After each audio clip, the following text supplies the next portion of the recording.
Hello, saints and scholars. Welcome back to TheoLife, where today we're discussing the weird quotations of Enoch and Assumption of Moses in the letter of Jude.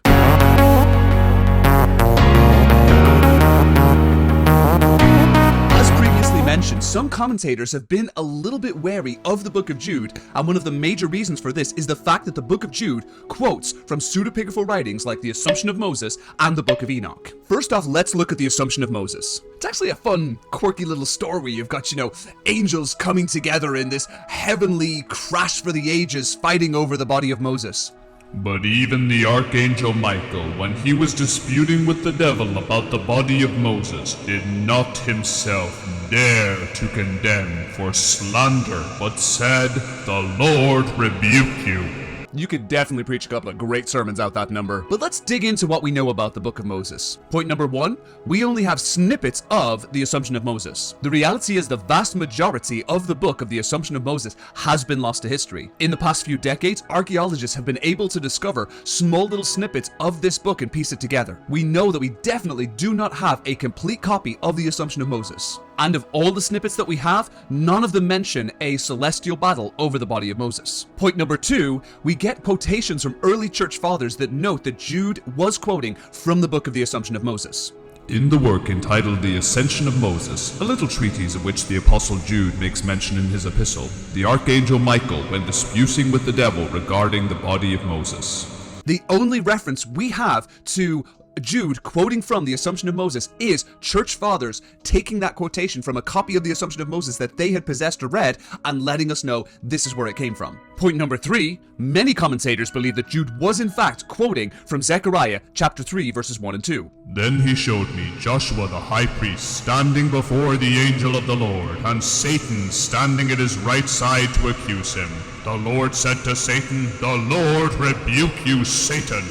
As you can see, there are some pretty big variations between the quotation in Jude and the quotation in Zechariah, but there may be enough to say that Jude was kind of expanding the meaning in Zechariah, and it could be from the same source. The small amounts of fragments of the Assumption of Moses that we do possess are basically an extended funeral oration for Moses. As we've discussed, there is a genre of letters called testimonial literature, which was a pretend oration that the person gave prior to their death, even though they probably died sometime prior to the letter being written. This is what the Assumption of Moses is. It's a fake final speech about the person of Moses written by people who probably love Moses very much and had tremendous respect for him. But it is not historical and it is not canonical. Next, let's discuss the quotations from the Book of Enoch. Enoch, the seventh from Adam, prophesied about them. "See, the Lord is coming with thousands upon thousands of his holy ones to judge everyone and convict them of all the ungodly acts they have committed in their ungodliness, and of all the defiant words ungodly sinners have spoken against him." It's kind of a weird thing, but the Book of Enoch has sort of had a little explosion in popularity over the past couple of years. There's a lot of, books and YouTube, TikTok stuff about how Enoch is a secret book that's been banned by the church. I'm just gonna take some Tylenol because seriously, talking about the Book of Enoch really gives me a headache. And many of these commentators have looked to the fact that Jude apparently directly quotes from the Book of Enoch to bring a bit of legitimacy to this book. "And behold, he cometh with 10,000 of his holy ones, to execute judgment upon all, and to destroy all the ungodly, and to convict all flesh of all the works of their ungodliness, which they have ungodly committed, and all the hard things which ungodly sinners have spoken against him." But today, I want to make the case Enoch is not scripture. Now, I'm not saying this because I'm some form of angry fundamentalist that cannot handle any other idea than that which is found in the 66 books of the Protestant canon. I'm saying it because the idea of a biblical canon is something that has rules and has parameters, and it has things which make things not canon. And when it comes to being biblical canon, Enoch just doesn't tick any of the boxes. So let's look at why Enoch is not scripture. Let's look at 3 reasons why Enoch is not scripture. First off, Enoch is really, really weird. It's a very, very long, intense book that is filled with just these huge rambling sections of divine judgment and angels coming, destroying things and fixing, and then the Messiah is going to come who's going to, put all the world right. While you might have other sections of scripture that look like that, they do so quite succinctly without the need for the most intense imagery that you see in the Book of Enoch. large sections of the Book of Enoch are taken up by quite obscure biblical characters. We all know about those really weird, obscure references in the Book of Genesis where, sons of gods are coming down and having sex with earthly women, and there's a whole deal about that. Well, the Book of Enoch really expounds upon that idea and goes into terrific detail about the angels and the characters and Noah and, of course, Enoch himself, and really kind of fleshes out the story for us. This is basically fan fiction. It's where you take a book that you're really, really into and you find maybe a very obscure reference or obscure characters and you built an entire arc as part of this universe, even though it had nothing to do with the original idea. It's taking little references, little characters, and turning them into giant story arcs. Biblical fan fiction. Point number 2. Enoch was written sometime between the 4th and 2nd century BC. Say what you will about the ancient world, they may not have had all the scientific discoveries we have today, but they really weren't stupid. There were some very intelligent linguists back in the ancient world, and they knew the difference of a book that was written 100 or 200 years ago or several thousand years ago. So when an ancient linguist, historian, or commentator looked at the Book of Enoch, they knew right off the bat that this was a pretty modern writing. Therefore, it could not have been written by the person of Enoch who had lived many thousand years prior. First off, it was written in Aramaic, which really had only been popularized a few centuries ago by Jewish writers. Second, it has a lot of historical references to things that had happened quite recently within Jewish history. And third, there are huge variations between all the different accounts of the Book of Enoch. Point number 3, there is no Book of Enoch. Enoch is not one book, but a collection of several other books about a coming messianic judgment that is going to be poured out upon the world. It's lumped together in Book of Watchers, Book of Parables, Luminaries, Epistle of Enoch. It is several letters combined into one book. If the Book of Enoch was ever admitted into the biblical canon, it would be by far and away the largest book of any other section of scripture. So when commentators would find something that was clearly a modern invention that was pieced together from several authors covering a variety of very strange topics that may more expand in a sort of fictional way of other parts of scripture, they would look at it and quite rightly determine this is not scripture. When it came to determining if something was biblical canon, there were 3 criteria that many commentators looked for. Number 1, the reputation of the author. Many commentators wanted to see if a book was written by something with solid credentials within the Jewish or Christian community. This is why many fake writings would claim to be written like someone like Mary or Peter. Because they had such high status within the early Christian community, they would pretend to be written by them in order to grab hold of that status. While Enoch is a highly praised person within a tiny section of scripture, we have to remember it is a tiny section of scripture. Outside of this brief reference in Genesis, we have no other historical information on the person of Enoch. This makes the text immediately suspect. The fact that the Book of Enoch ties itself so richly to this one character of whom there is no historical evidence is really something quite suspect in determining if the book was written by the person of Enoch. We also note that the Book of Enoch is incredibly obsequious of the person of Enoch. It really almost gets to the point where it's kind of praising Enoch for all the stuff he's done, going as far as one point to call Enoch the Messiah. And he came to me and greeted me with his voice, and said to me, You are that Son of Man, who was born for righteousness, and righteousness dwells on you.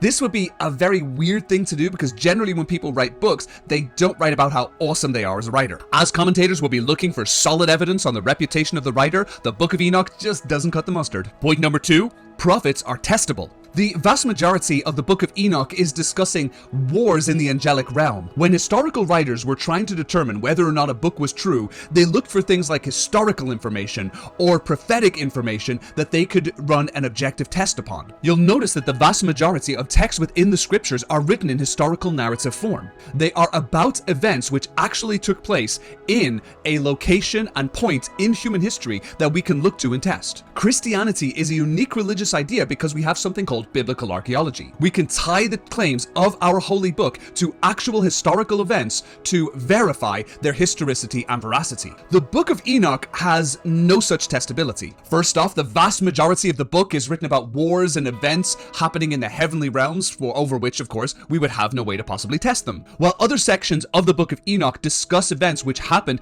in human history, they were things that clearly had happened long before the book was written. They discuss the Exodus and the exile and the Maccabean and revolt, but they write about them from such a perspective as though these events had already happened. If the Book of Enoch provided incredible insight into the history of the world during the time of Enoch and Moses, then it would be something that would be testable, and we could actually look to that for the veracity of the Book of Enoch. Yet the Book of Enoch provides no such information. When it comes to scripture, historical events are great to verify, and heavenly events are easy to fake. Finally, words of prophets are true. A quick reading of the Book of Enoch is going to show you that it's a really weird book. It's full of very strange events that were kind of hard to verify and really seem quite suspect. We also note that since it's written millennia after the person of Enoch existed, it would be a false book because it's claiming to be written by someone it's not. Now we have a little bit of information about the Book of Enoch and the Assumption of Moses. We have to ask ourselves, what does it mean that Jude quotes them? Let's look at three potential theories. Theory number one, Jude believed that the books of the Assumption of Moses and the Book of Enoch were in fact scripture. Jude may have looked at the writings of the Assumption of Moses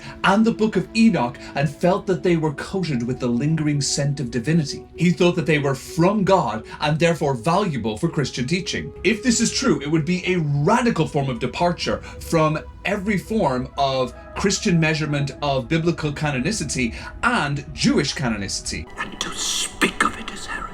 These letters fundamentally fail the test of what it means to be a biblically canonical book. So if Jude was quoting them as scripture, then we have to determine that Jude was promoting an unorthodox or even heretical scriptural idea. If this would be the case, we may even have to question if Jude itself belongs within the biblical canon. Theory number two, Jude is using a popular story as an analogy or to emphasize a point. The reality is, biblical writers had no problem using non-Christian material in order to emphasize a point. The Book of Proverbs quotes extensively from Egyptian wisdom literature. Paul loves to quote from Plato. Why would Jude not use the popular Book of Enoch? Many of the great hymn writers of human history have merely borrowed from popular songs in their day and changed the words to make them Christian hymns. Frequently, preachers will make a reference to a movie that they saw or something on TV or a sports event in order to emphasize a point. So you see, what Jesus is saying really can be explained by an episode of Californication.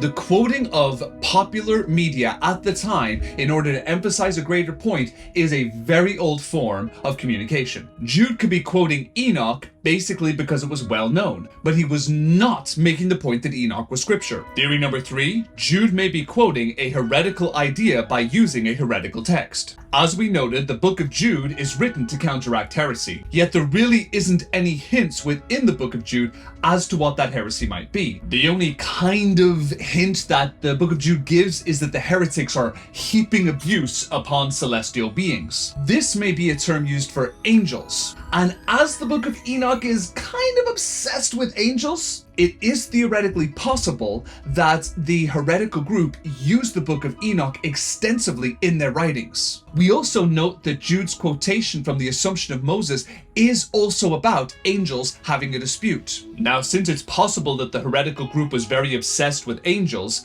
and the pseudepigraphal text from which Jude was quoting was heavily focused on angels, it's possible that the heretical group was using these texts to discuss greater theologies about celestial beings. Jude could be kind of messing with them a little bit. He could be quoting from like their favorite books in order to tear them down a little bit. Using your own book to disrupt your own theology. Jesus does this extensively when the Pharisees attack him for not obeying the Old Testament law. Jesus quotes extensively from the Old Testament law and rabbinical law to show the Pharisees that even they weren't keeping up with the rules they'd set for themselves.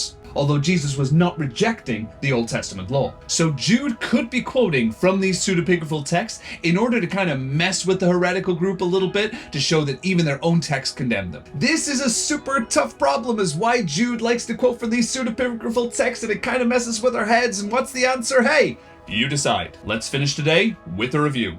One of the most notoriously controversial elements of the letter of Jude is the fact that the author loves to quote from non-canonical writing. Jude quotes from the Assumption of Moses in a discussion about a dispute over the body of Moses. There are three things to bear in mind when discussing the Assumption of Moses. First, we only have fragments of the book itself and have no direct evidence of the quotation made in the Book of Jude. Second, the reference that this quote is from the Assumption of Moses only exists from secondary sources from church fathers. And third, some commentators believe Jude is in fact quoting from Zechariah chapter 3 verses 1 and 2. Second non-canonical quotation in the Book of Jude comes from Enoch. It is indisputable that Jude is quoting from the Book of Enoch, leading many to determine that the Book of Enoch should be included as part of Scripture. Yet there are three things to bear in mind before making such a determination. First, the Book of Enoch is a very weird book. There are long sections about wars in the heavenly realms and over-detailed accounts of obscure biblical characters. Second, the Book of Enoch was written several millennia after the person of Enoch existed.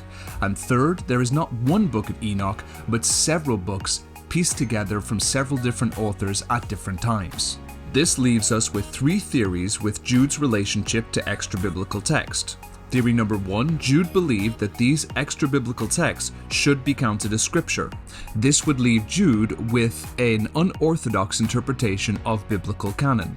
Second, Jude was merely using these stories as they were well known in the community to emphasize a point.